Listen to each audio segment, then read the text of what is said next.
Hello friends, आज आपण इयत्ता 6वीचा मराठीचा पाठ बघणार आहोत। पाठाचे नाव आहे मोठी आई। तर बघा, मोठी आई या शीर्षकाचा अर्थ काय होतो? तर ज्या मातीमधून पिके येतात त्या मातीला काळी आई असे म्हणतात। माती ही माणसांचे काय करते? पालन पोषण करते, म्हणून तिला मोठी आई असे म्हटले आहे। आणि हेच नाव पण या पाठाला दिलेले आहे, मोठी आई। आणि या पाठाचा थोडक्यात परिचय म्हणजे ज्या मातीवर आपण पोसलो जातो, म्हणजे आपलं काय पालन पोषण होतं, त्या मातीची म्हणजेच मोठ्या आईची महती लेखिकेने या पाठात आपल्याला तपशीलवार कथन केलेली आहे। या कथेची म्हणजे या पाठाची लेखिका आहे मालतीबाई दांडेकर। तर या पाठाचं आपण रीडिंग करणार आहोत। आपली आई आपल्यावर किती माया करते, खाऊ पिऊ घालते, पोटाशी घेते, गोष्टी सांगते, किती छान असते आपली आई। या आईहून एक मोठी आई आहे, ती देखील किती छान आहे। तिने आम्हाला लागणारी प्रत्येक गोष्ट तयार केली आहे, कोणत्या ना कोणत्या स्वरूपात दिली आहे। हे जेवणाचे ताट पहा, यातला प्रत्येक जिन्नस मोठी आई होती म्हणून मिळाला आहे।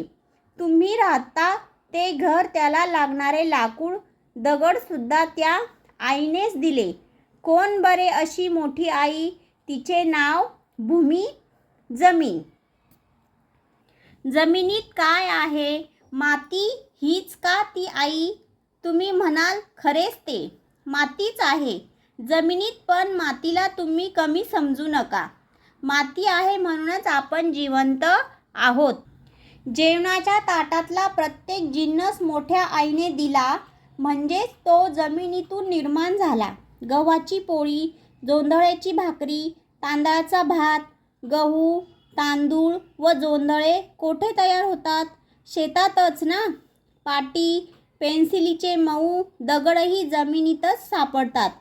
चहाची साखर घ्या, ती ऊसापासून करतात, पण ऊस उगवतो कुठे? जमिनीत। रॉकेल कुठे सापडते? जमिनीतल्या खाणीत। केळी, कवठे, पेरू, आंबे, नारळ, द्राक्षे, फणस इत्यादी तुम्हाला आवडणारी फळे जमिनीमुळे मिळतात। जमीन नसती तर यातला एकही जिन्नस मिळाला नसता। साऱ्या भाज्या, जगातील सारी फुले, औषधांची सगळी झाडे जमिनीतूनच जीव धरून वाढतात। आहे ना आपली आई मोठी? तुम्ही वापरता ते कपडे पहा, हे सुताचे आणि रेशमाचे आहेत। सूत कशाचे असते? कापसाचे। कापूस कोठून मिळतो? कपाशीच्या झाडापासून। रेशमी कोठून मिळते? रेशमाचे किडे असतात। तुतीच्या झाडावर जे जगतात ते जगतात। ही कापसाची व तुतीची झाडे जमिनीतच वाढतात। जमीनच प्रत्येक जिन्नस निर्माण करते, हे तुम्हाला यावरून कळून येईल। चांदी, रुपे, पितळ, तांबे या सगळ्यांच्या खाणी मोठ्या आईच्या पोटात सापडतात। पितळ, तांबे, कथील नसते तर आपण भांडी कशाची केली असती? सोने, रुपे नसते तर दागिने कसे मिळाले असते? एवढेच नाही, अजून एका या मोठ्या आईच्या पोटात लोखंड व दगडी कोळसा यांच्याही प्रचंड खाणी आहेत।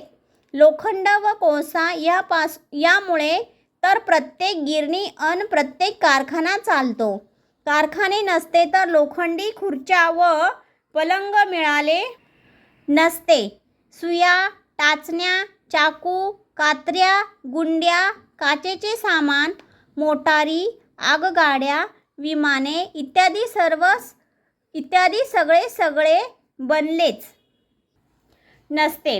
लोखंड आणि कोळसा नसता तर सांगा, या दोन गोष्टी देणारी आई मोठी नव्हे काय? आता घराबद्दल पाहाल तरी तेच उत्तर द्यावे लागेल।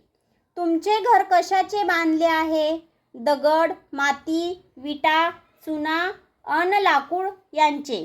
घराला लाकडाचे खांब, दारे, खिडक्या आहेत. दाराच्या कड्या, तुळया व बिजागऱ्या लोखंडी आहेत. यातील दगड माती जमिनीतूनच आणली गेली. विटा कशाच्या आहेत? लाल मातीच्या. लाल माती कोठून आली? जमिनीतून. चुना कुठे मिळतो? जमिनीत. चुनखडीचे खडक असतात. चुना या खडकापासून तयार करतात. लाकूड कोठून आणले? मोठमोठ्या रानातील वाळलेली प्रचंड झाडे तोडून हे आणले. दाराला लोखंडाच्या बिजागऱ्या, कड्या, कुलुपे, खिळे बसवले आहेत. हे लोखंडही भूमातेच्या पोटातच सापडते. तुम्ही कोणतीही गोष्ट घ्या, जमिनीमुळे ती मिळालेली आहे हे तुमच्या आता लक्षात आलेच असेल. तुम्ही दूध, दही, तूप खाता. गाई म्हशीपासून हे आपण मिळवतो.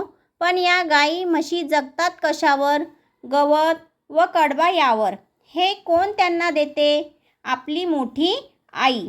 जगात जी सुंदर गोष्ट दिसते ती अशा प्रकारे मोठ्या आईपासून उत्पन्न झालेली आहे, जगलेली आहे व वाढलेली आहे.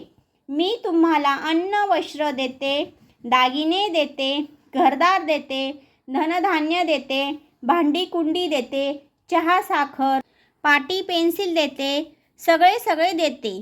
त्या मोठ्या आईचे केवढे उपकार मानले पाहिजेत.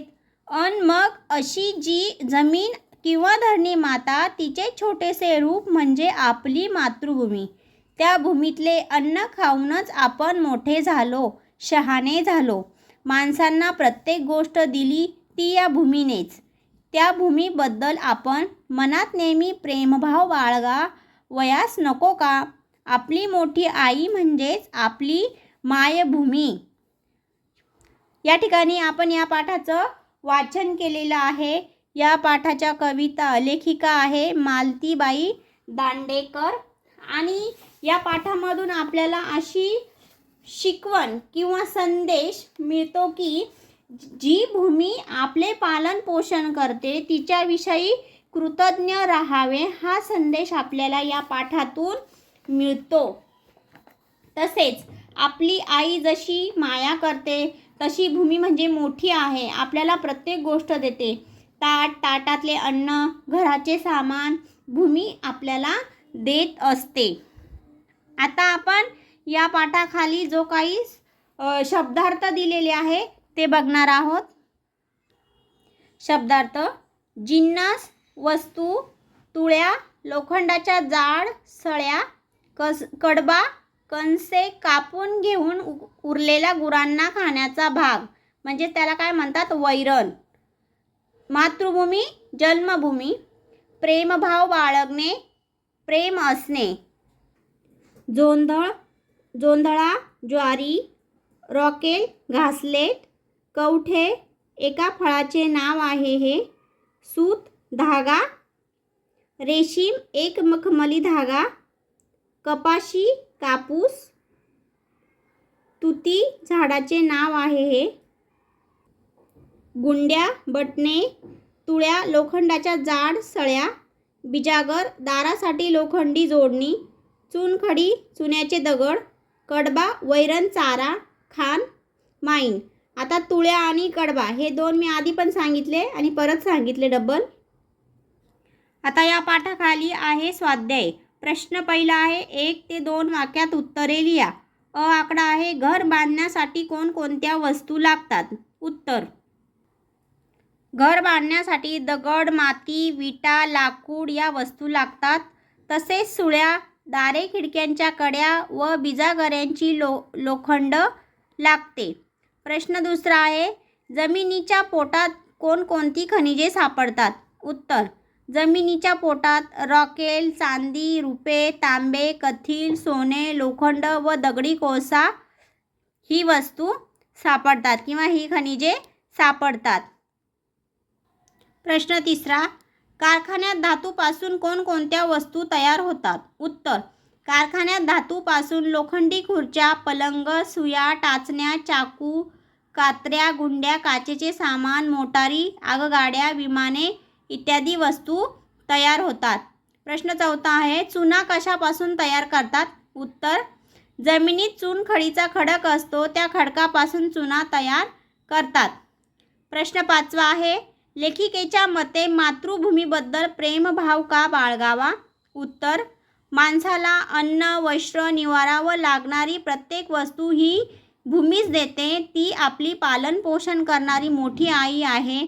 म्हणून लेखिकेच्या मते मातृभूमीबद्दल प्रेमभाव बाळगावा.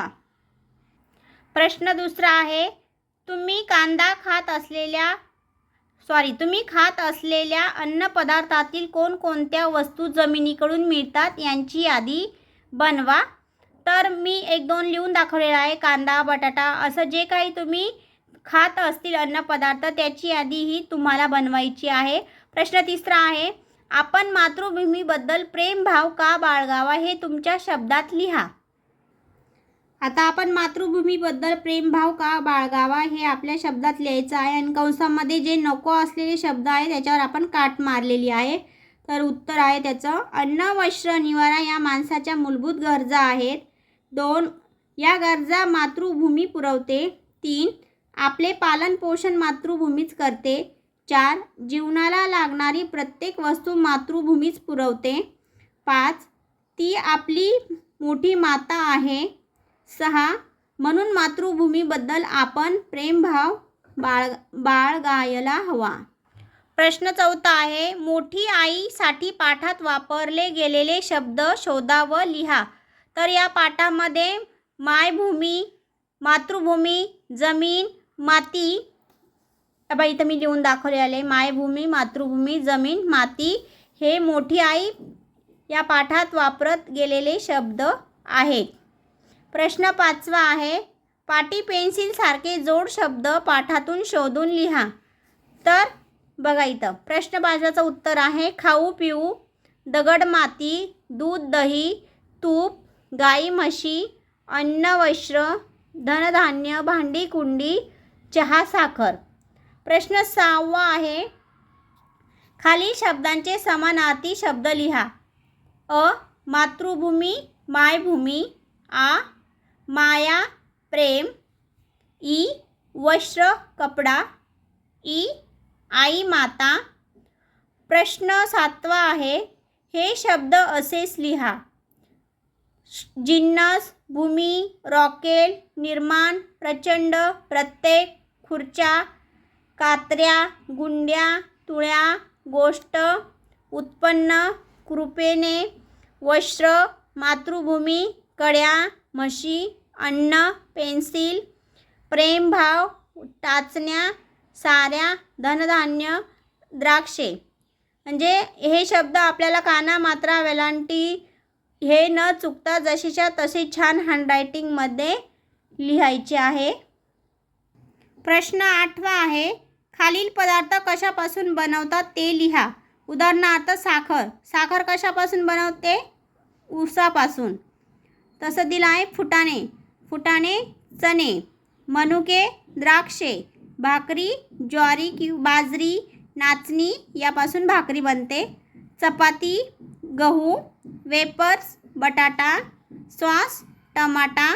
सरबत टमाटा किंवा लिंबापासून पण आपण सरबत बनवतो. चिक्की शेंगदाणे.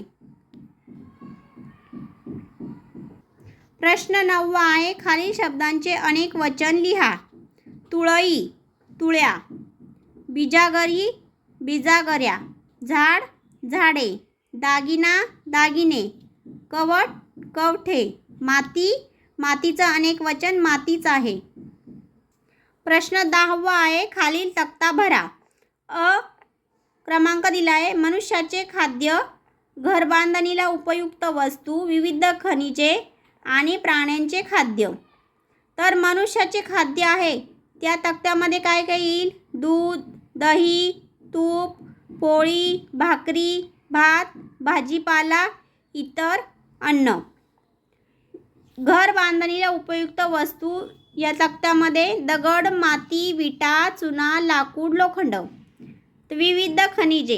विविध खनिजांमध्ये येणार सोने, चांदी, कथील, रुपे, लोखंड, दगडी, कोळसा इत्यादी. नेक्स्ट आहे प्राण्यांचे खाद्य. प्राण्यांचे खाद्य यामध्ये आहे गवत, कडबा, फळे इत्यादी.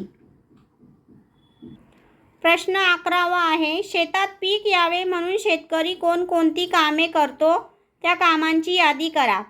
तर शेतामध्ये पीक कोणते पीक यावे म्हणून शेतकरी कामं करतो, त्या पिकांची यादी करायची आहे. तर ती यादी तुम्हाला बनवायची आहे. तर मी फक्त इथे मुद्दे लिहून दिलेले आहे, त्या मुद्द्यानुसार तुम्हाला यादी बनवायची आहे. तर दिलं आहे भाजणी, नांगरणी, पेरणी, लावणी, कापणी, निंदणी वगैरे. प्रश्न 12वा आहे, खालील तक्ता पूर्ण करा. लोखंडी वस्तू, काचेच्या वस्तू, लाकडी वस्तू, मातीच्या वस्तू. तर लोखंडी वस्तू या तक्त्यामध्ये आहे तुळ्या, खुर्च्या, पलंग. काचेच्या वस्तूमध्ये आहे बाटली, मग, ग्लास. लाकडी वस्तूमध्ये आहे टेबल, खुर्ची, खांब. मातीच्या वस्तूमध्ये आहे मडके आणि माठ. प्रश्न 13वा आहे, जमिनीच्या खाली येणारी पिके व जमिनीच्या वर येणारी पिके यांची माहिती करून घ्या, त्यांची यादी तयार करा. तर मुद्दे दिलेले आहे. जमिनीच्या खाली येणारी पिके, पहिला मुद्दा त्याच्यामध्ये आहे बटाटा, कांदा, मुळा वगैरे. दुसरा आहे जमिनीवर येणारी पिके. तर जमिनीवर कोणकोणती पिके येतात त्या पिकांची नावे दिली आहे ज्वारी, बाजरी, गहू, तांदूळ वगैरे. प्रश्न 14वा आहे, खालील वस्तूपासून तुमच्या घरी कोणकोणते पदार्थ तयार केले जातात याविषयी आपणास गप्पा मारा. तर त्यांनी दिलं आहे साखर, बटाटा, उडीद, टमाटा. तर साखरमध्ये येणार आहे मिठाई, शिरा, चहा. बटाटामध्ये आहे भाजी, भजी, वेफर. उडीद या कॉलममध्ये आहे डाळ, पापड, उसळ. टमाटा या कॉलममध्ये आहे सॉस, सरबत आणि भाजी. प्रश्न 15वा आहे, मोठ्या आईपासून प्राप्त होणाऱ्या गोष्टी लिहून आकृती पूर्ण करा. तर मोठी आई, तर हा काय आहे कॉलम आहे, तर तो कॉलम पूर्ण करायचा आहे. मोठी आई, घर, भांडी-कुंडी, काचेचे सामान, मोटारी, कपडे, लाकूड, खनिजे, अन्न. अशा प्रकारे आपण आकृती पूर्ण केलेली आहे इथे.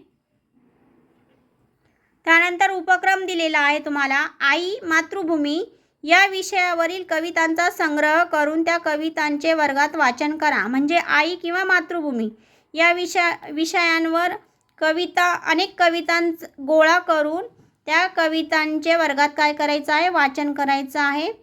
पुढचा आहे प्रकल्प. शिक्षक किंवा पालकांच्या मदतीने एखाद्या जवळच्या शेताला काय द्यायची आहे, भेट द्यायची आहे. शेतात येणाऱ्या विविध पिकांचे निरीक्षण करून शेतातील अन्नधान्याबद्दल माहिती मिळवायची आहे. खालील वाक्यामध्ये काही चिन्ह दिलेली आहे, ती घालून वाक्य पुन्हा लिहा. तर मी आता ही चिन्हे तुम्हाला इथे घालून दिलेली आहे आणि वाक्य पूर्ण करून दाखवलेलं आहे. मी फक्त वाक्य वाचून दाखवते आणि हे चिन्ह मी इथे तुम्हाला लिहून दाखवलेली आहेत. आकडा आहे, आवडले का तुला पुस्तक, आई म्हणाली. नेक्स्ट आहे, तो प्रामाणिक आहे, बाबांनी सांगितले. गणू म्हणाला, अगं आई उद्या सुट्टी आहे, असे दिनूने सांगितले म्हणून मी शाळेत गेलो नाही. आकडा आहे, किती छान चित्र आहे, तुला झाडू आवडतो का? माझे काका मुंबईला राहतात. मधू, राजा, रजिया व मारिया गप्पा मारत बसले. आता खाली वाचन करण्यासाठी एक बॉक्स दिला आहे, तो आपण रीडिंग करूया. वाचा. दिनेशने सोसायटीत प्रवेश केला. सोसायटीच्या प्रवेशद्वाराजवळ लावलेल्या फळ्यावर सुविचार लिहिला होता. प्रत्येक मानवाची गरज पूर्ण करण्यास निसर्ग समर्थ आहे, त्याला कोणतीही हाव नाही. दिनेश विचार करू लागला, या सुविचारातून निसर्गाचे किती वास्तव स्वरूप दाखवले आहे. निसर्गातील प्रत्येक घटकाला देणे माहीत आहे, घेणे नाही. झाडे, वेली, पाने, फुले, नद्या, पर्वत, डोंगर, पशु, पक्षी, माती, चंद्र, सूर्य, तारे, निसर्गातील असे अनेक घटक आपले जीवन सुखकर व्हावे म्हणून मदतीला असतात. आपल्याला निसर्गाला काही देता आले नाही तर देऊ नये, पण त्याच्याकडून काही ओरबडून घेऊ नये. निसर्ग आपला मित्र आहे, आपण त्याचे मित्र का बनू नये. तर आपण या ठिकाणी हा पूर्ण पाठ समजावून घेतला.